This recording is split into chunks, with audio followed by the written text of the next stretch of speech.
Hi guys, it's been after international break, so now we have returned for more, I wouldn't say tips now, I would just say the studies that we have been doing over the days. And welcome to FPL FC for game week 5. Yeah, game week 5. I'm Kim and Cyril here. And we're gonna talk about the same. We're gonna talk about our backline, midfield, and also the attacking.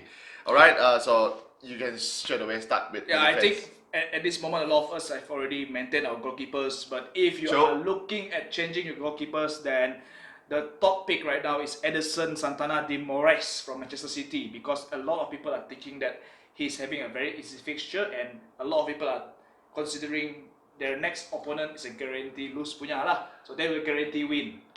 So 22.8% have selected him as a goalkeeper, and he's only 6.1 million. Expensive for a goalkeeper, yes, but then again his points has been increasing from game week 1 until game week 4.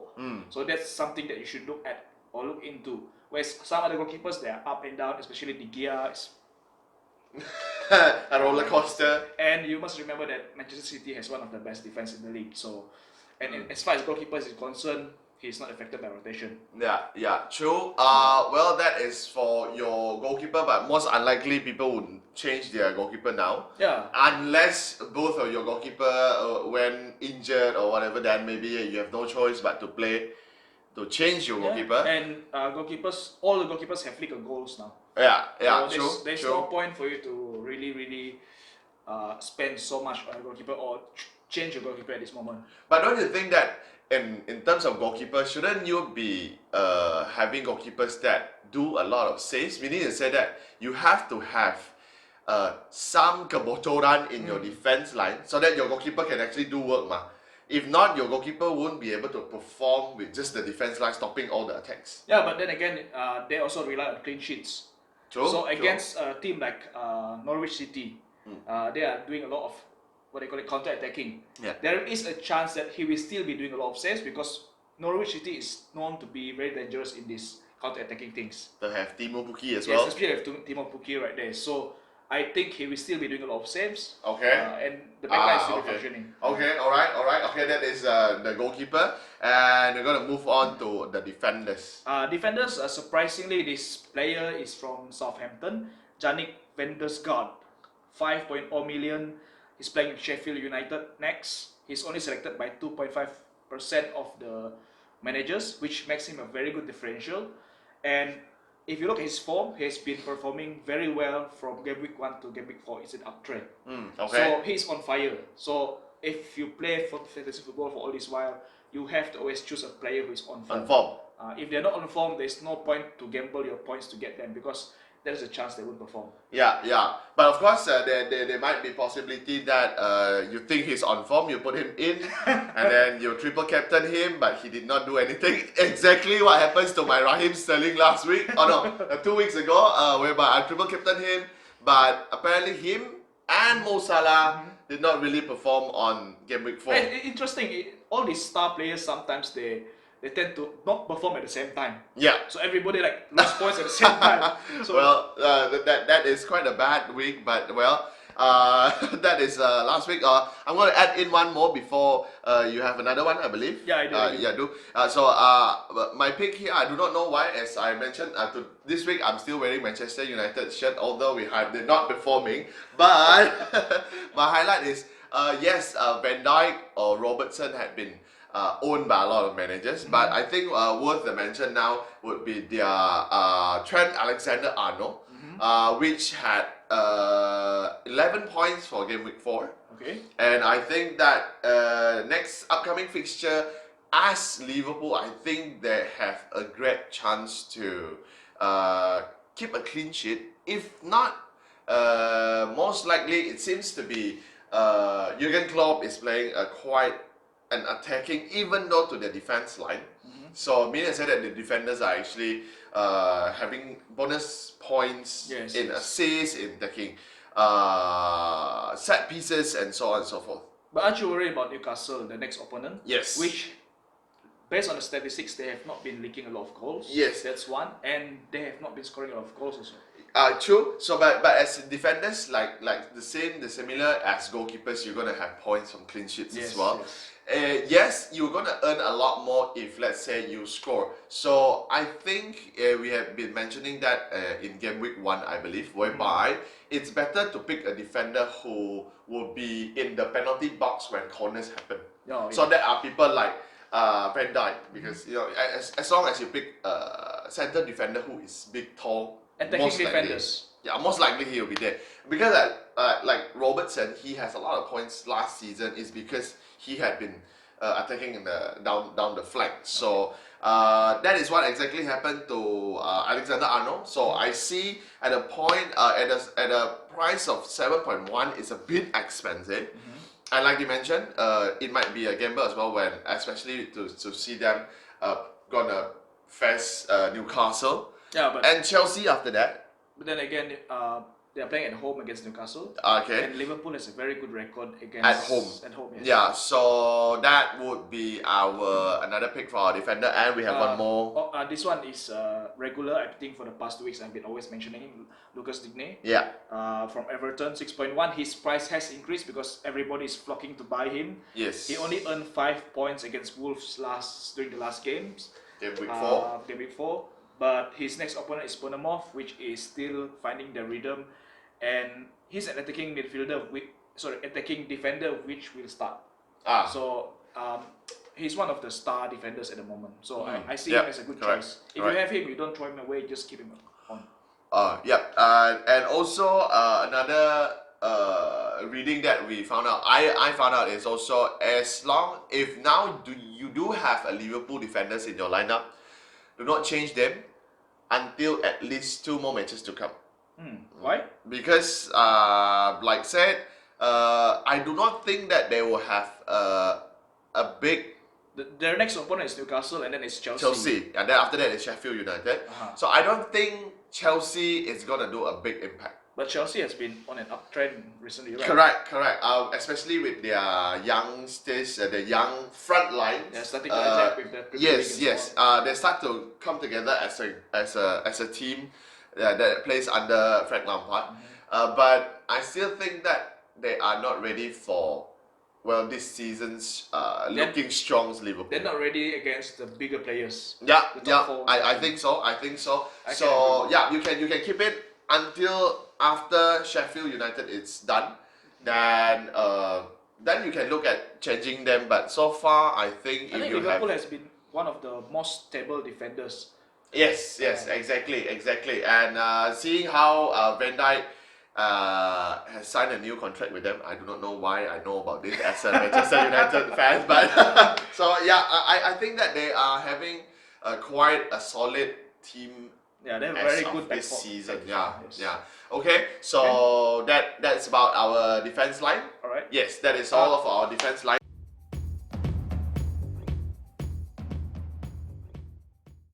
Alright guys, this is our midfield section now. We're going to talk about midfielders that we think that is a good pick for game week number 5. Yeah, the options are pretty huge, pretty expensive, and I would say rather in the same team this week. Okay. They are coming from Manchester City and Liverpool. Okay. Even the other options are still from these 2 teams because their opponents are a bit easy. That's how I feel. Okay. It's an easy fixture for them. Yes. So on top of the ladder will be Raheem Sterling. I think at 12.3, a lot of people are still going to keep him and captain him probably. Yeah. And his price actually increased by 1 million. He only scored 3 points against Brighton. I'm not seeing people going to drop him as captain. I think people still believe in him. So definitely not a differential player. Yeah, it's not a differential player. It's owned by 46.3% of managers. Yeah. That's almost half. Yeah. So he's guaranteed starting lineup. I don't see him being rotated. Yeah. And he scores in every game. Yes. I think except the last game. Except the last game. He was not involved in the 4-0 win against Brighton. Yeah, I think I tweeted everybody scored, almost the goalkeeper score as well, but not Raheem Sterling, seems like it. But looking at the performance last week, it seems like he is not doing a lot of movement except for Kevin De Bruyne. Which is the second selection for a midfielder. Yes, so you also have that in your... Yeah, I do have him he's actually at 9.9, much cheaper, increased by Wow. 0.3 Yeah. million only. Yes. Owned by only 33.2% of managers, which okay. makes him a pretty good differential. And he actually scored 6 points in the last game. Yes. Sorry, not 6 points, 13 points against Brighton. Yes, I think I believe he scored and he assisted. Yeah, he scored and assisted, and he has either scored or assisted in every week he played. Including Never the felt. game as a Belgium player as well. Really? Yes. Wow. So he's really on form. And he's again, really on form, yes. Against Norwich, I don't see them containing him that easily. Yes. And he has been consistent, providing double digits at home. So the game against Norwich is away, so you might be wary about that lah. But I don't see him getting less than 5 points. Yeah, I don't think. It just like we mentioned in the last week. Getting Kevin De Bruyne is just one issue. You get him, he might be injured, out for the rest of the season. That's what happened last season as well. So let's hope that do not happen. So even though my good friend here mentioned Liverpool, mentioned Manchester City, I still want to talk about Manchester United, whereby if you're looking for somebody that is not exactly that expensive and might looking to be able to have some assists, hopefully some goals as well. You can also look at Daniel James. James. Yes, the youngster, the young boy who just joined Manchester United. He is now at 6.1 million. That's about game. Yeah, and game week 4 he actually scored quite a good points, whereby I say at 8. Seeing how they perform, I would say it's not bad, and seeing that he can actually. I would say he's also a very hardworking player now. I think the problem for me with Manchester United at the end, at this moment, is the back line, because midfielders are affected by concedes. Yes. So the moment Manchester United leaks goals, yes, your midfielder is already susah hati lah. Yes. Yes. So that is the problem with Manchester United. Yeah, Whereas Liverpool and also City, they have a very formidable back line. Yeah. But also do note that Daniel James is Manchester United is playing against Leicester, West Ham, and also Arsenal, which 3 of these teams is actually quite. They are on par at least. Yes, they are not easy fixtures for. I'm not even surprised if Manchester United were beaten 2 games out of these 3. I'm sorry to say, but Manchester United fan saying that. But yeah, I don't see how it would not happen, because you see as Leicester, Vardy now is on form. Vardy's on form. Yeah. West Ham, we have Sebastian Haller. Also on form. And Arsenal, well, Arsenal is always Arsenal. So yeah. Arsenal is a difficult opponent. Yeah, but I hope at least they will draw 2 out of these 3 lah. But then Daniel James, like I say, it's a good bargain. But it's a differential. It's 6.1. Yeah. Not many people want. Yes, exactly. And I think we have one more for the midfielder. Yeah, we have, of course, none other than Mo Salah. How can you not have a team without Mo Salah? If you don't have Mo Salah, you have.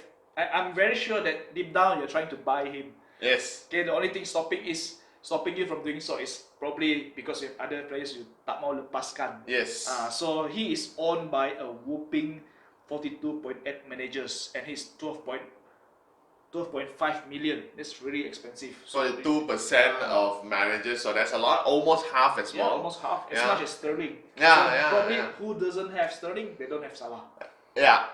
Who has Sterling does not have Salah. Yeah. And it's the other way around also. And I happen to have both. I have both in my team. Yeah, you sacrifice some Yeah. Exactly. Yeah. So okay. And another thing, Salah is playing at home, so you must remember that he might score double points. Yes. He scored double points for the past 2 home games. Yeah, of course. Again, you have to remember Newcastle, Chelsea, and Sheffield United for Liverpool after this. So I think like every game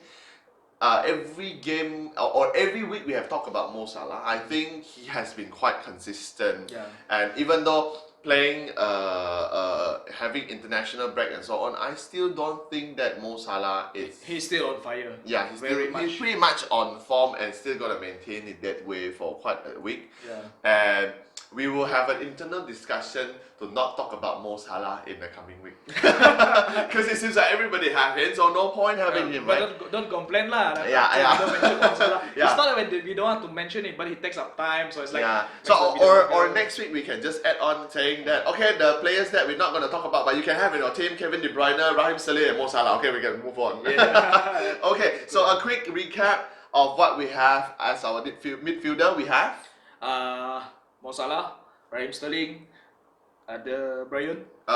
Kevin De Bruyne and also Daniel James for my side. Yes. Alright, so that's very much about for our midfielder. Okay.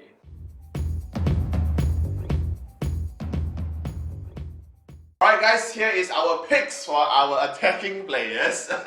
So yes, we have a few in our lineup, although we have a good friend here which doesn't believe in having expensive strikers. Yeah, but surprisingly this week, based on statistics, Okay, who do you have? Sergio Aguero is top of the list. Okay, Sergio Aguero. 12.1 million. Why?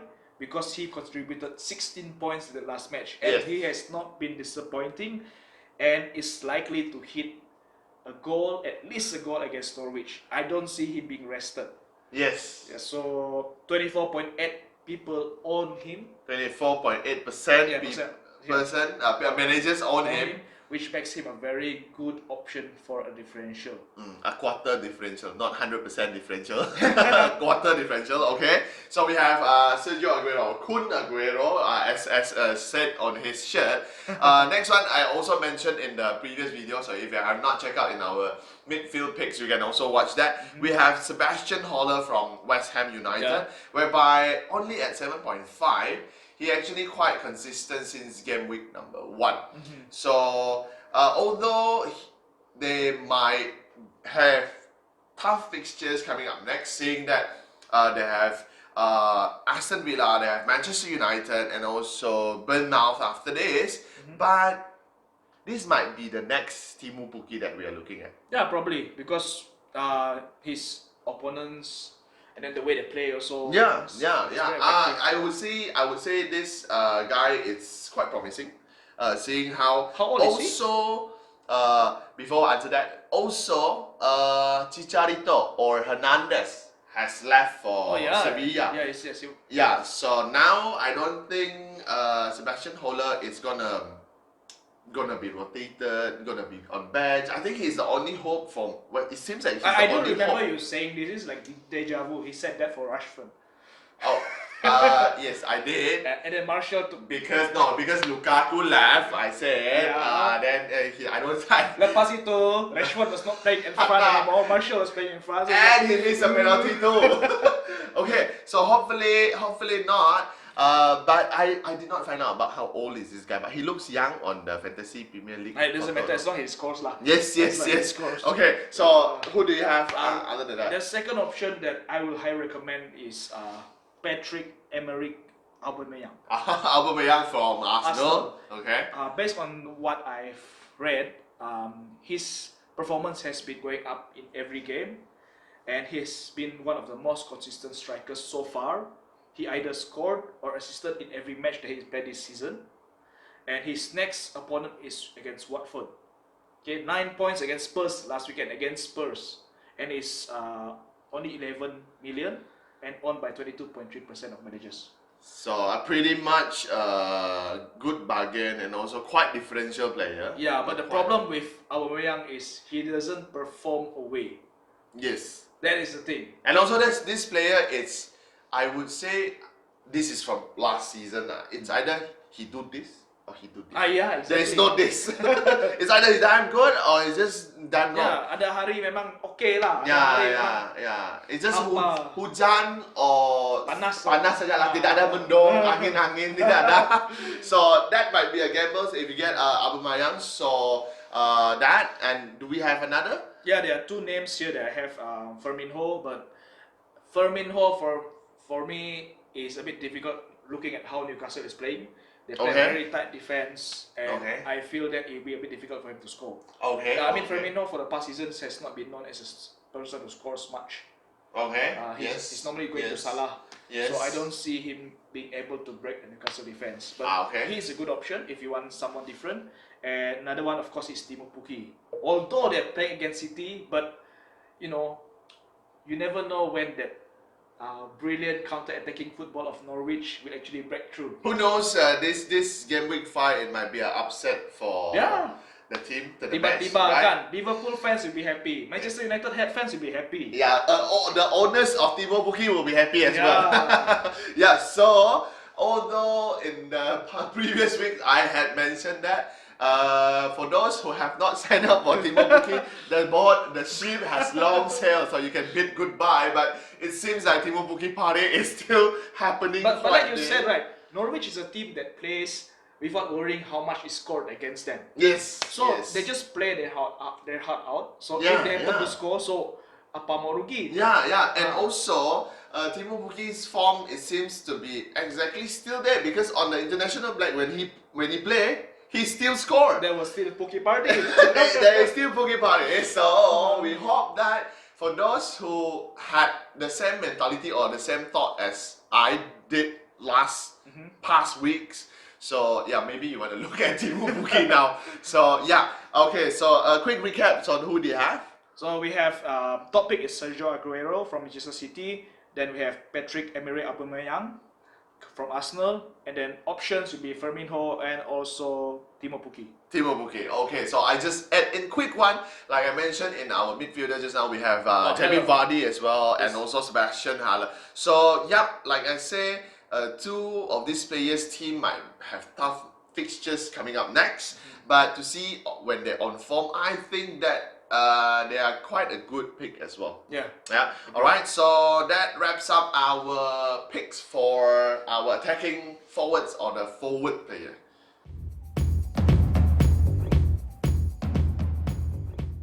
Hi guys, so now it's our, I won't say it final because I do not know where you watch it from, but this is our captain picks. So your captain armband will be given to... If everything goes well, he doesn't get injured, is Mo Salah. I think he's the safest bet this week.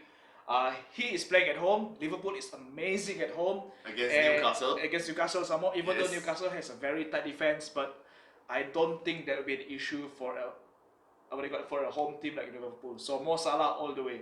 Okay, so you don't think Liverpool is gonna lose this? I don't think so. I'll be surprised if they lose. I think bookies have something to do with it if they lose lah.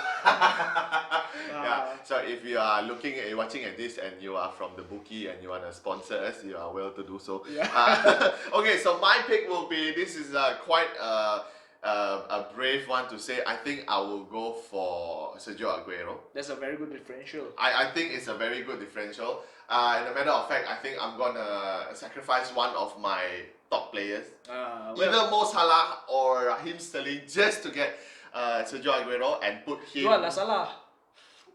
You said Salah lah. Well, let's see. But it's gonna be a tough few days for me to actually sit in front of the laptop and have a look at my team and see who is supposed just to blindly be close gone. your eyes and throw away Salah. Because as you see, he is actually above me in our local league, so I would like to see him go down a bit. Sombong, orang atas sombong sekarang. Rasa sedok dekat atas. Okay, so I think Sergio Aguero in the coming fixture, I don't think again pretty much like Raheem Sterling, I don't think that he is gonna not perform. I don't think he is gonna be rotated unless he is injured. Yes. Yeah, but seeing how the last match happened, it really seems like Raheem Sterling is just there to fit the 11 players. Really? Yeah, he's just there to it feels like when Pep actually picked his first 11, he like I have 10. Okay, Raheem Sterling, you play. So he just happened to be there, but he don't do anything. If you can watch the replay, Manchester City. Well, the points speak for itself lah. 3 points, 4-0. Yeah. Mau kata apa? And then, he's a hat-trick hero. Although after that, he actually claimed that, no, guys, I cannot be a hat-trick hero every week. Yeah. Yes, but at least score 1, assist 1, but not. That points to another choice of big captain if you are not considering Salah or you don't have Salah on your team, you don't have Aguero on your team. KDB is actually a good option. Kevin De Bruyne, correct. Yeah, so as I'm about to say just now, because if you look at the replay, you would see Kevin De Bruyne was putting a lot more effort. That's one. But I do not know, is it because defense, the opponent defense is looking at Raheem Sterling too much, so they took the focus away from De Bruyne. So De Bruyne has a lot of space to work. But then again, he is a quality player that can move into space, Right, create right. chances. So- That's what they expect from Manchester City, Yeah. which is one of the most expensive teams in the world. If I'm not mistaken, they are 1 billion. They cost 1 billion this year. I'm not surprised, but I think I also have the both of us has a curse whereby when we captain somebody will not perform. So let's not happen. Let's hope that did not happen for this game week 5. Yeah. So even though I'm saying I'm going to captain Salah right now, there is a chance at the very last moment I might change because of the curse. Okay, alright, so a quick recap for our captain picks. We have Mo Salah, we have Sergio Aguero, and also Kevin De Bruyne, if you are ready to gamble. And also we do have this thought in our head, whereby if you are very low, the only strategy to go up is you play a lot of differential players. Or you join the Pookie party. Kalau berani. Alright. Okay, so that wraps up for our captain picks for game week number 5. Thank you for watching. Yo, this is Kim from FPL FC. If you like whatever that you see early on, remember to click like and also subscribe. I think the subscribe button is somewhere down there. And we promise to deliver at least one video a week. So once again, thank you very much and may the best team win.